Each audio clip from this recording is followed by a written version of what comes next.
Magandang araw mga bata, matapos ko namang ituro sa inyo ang isang salita hinggil sa pag-express ng konsepto, denotasyon, konotasyon, intensyon at extension, at ang semantic na relasyon ng kahulugan sa salita at sentence.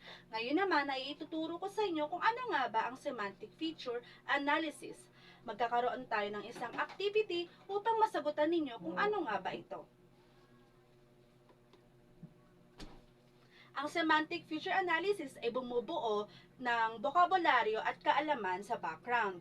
Tinutulungan nito ang mga mag-aaral na makilala ang mga kahulugan ng magkakaugnay ng mga salita at konsepto sa pamamagitan ng pagpapakita kung ano nga ba at kung paano sila magkatulad at magkaiba. Ngayon naman, ang panuto natin sa ating isang activity ay lagyan ng berde kung tama at pula naman kung hindi. Ngayon, ang motorsiklo ba o motorcycle sa Ingles ay kasyang 1 hanggang 16 na pasahero? Hindi, di ba? So, lalagyan natin siya ng kulay pula dahil siya ay mali.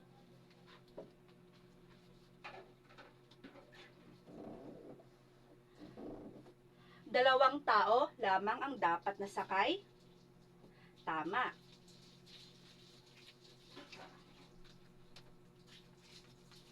At lalagyan naman natin ito ng berdeng kulay.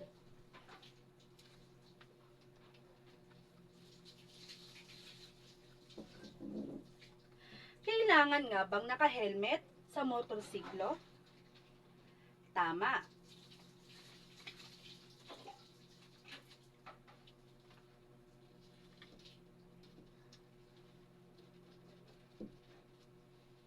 Ngayon naman, ay sa pangalawa tayong sasakyan o transportasyon, ang jeepney. 1 hanggang 16 ang kasya? Tama. At ito ay kulay berde.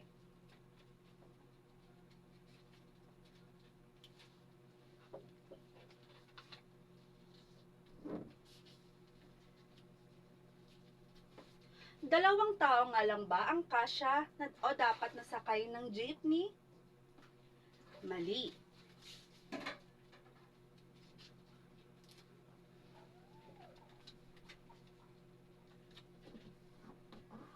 Kailangan ba ng helmet sa pagmamaneho ng jeepney? Mali.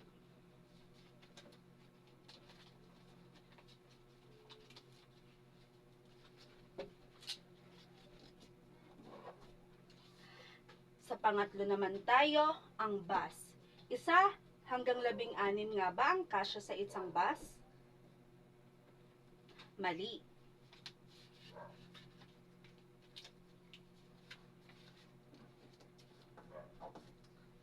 Dalawang tao lamang ang dapat nasakay? Mali.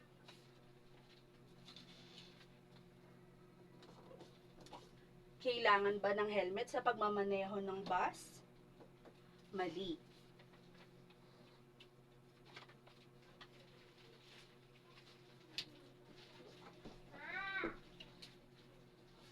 Sa pang-apat nga naman tayo, 1 hanggang 16 nga ba ang kasya sa train? Mali. At ang kulay na ilalagay ay pula.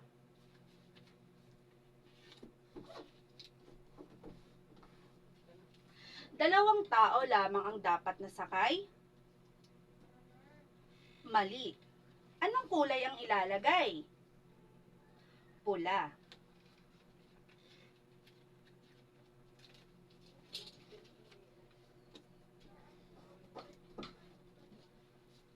Kailangan ba ng helmet? Mali.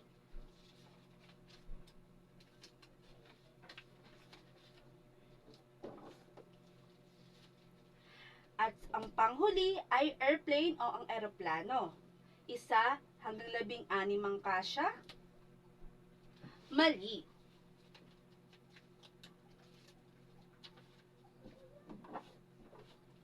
Dalawang tao lamang ang dapat nasakay ng eroplano? mali. Ang pula ay mali. Kailangan ba ng helmet sa pagmamaneho ng eroplano? Mali.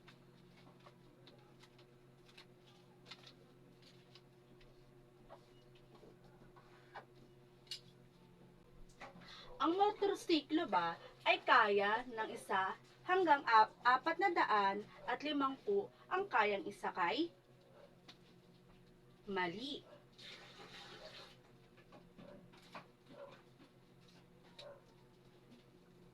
May gulong nga ba ang motorsiklo? Tama.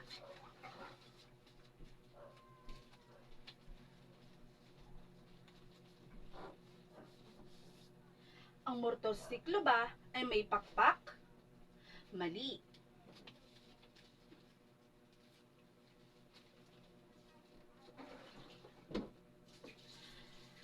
Ang jeepney nga ba ay kaya ang 100 hanggang 450 na tao?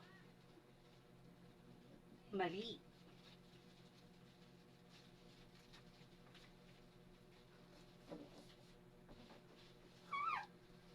May gulong nga ba ang jeepney? Tama. At ilan ang gulong nito? 4. Ito ay tama.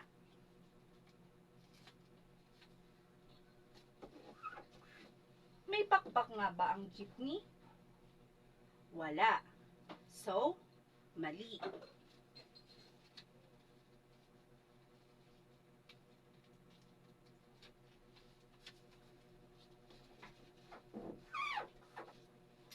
Ang pangatlo ay bus. Kaya nga ba ang 100 at hanggang 4 at 50 na daan ang kayang isakay ng bus? Mali.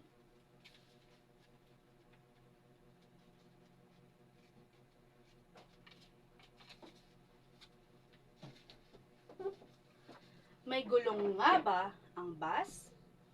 Siyempre, mayroon.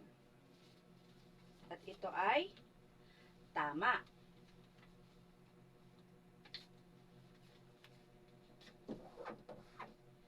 May pakpak nga ba ang bus? Wala. Ito ay mali.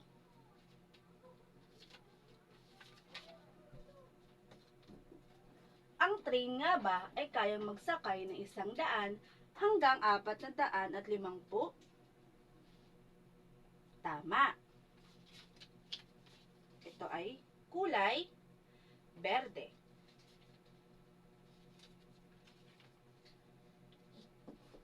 May gulong nga ba ang train? Wala. So, ito ay mali. May pakpak nga ba ang train? Wala. So, ito ay mali.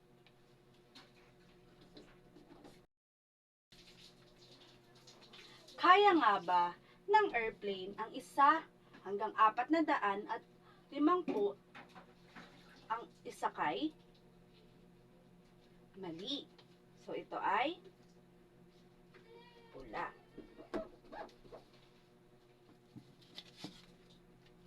May gulong nga ba ang airplane? Tama. Sa paglanding nito, may gulong na lalabas. Kaya ito ay tama. At ang panghuli, may pakpak nga ba ang eroplano? Siyempre, meron. At ito ay tama.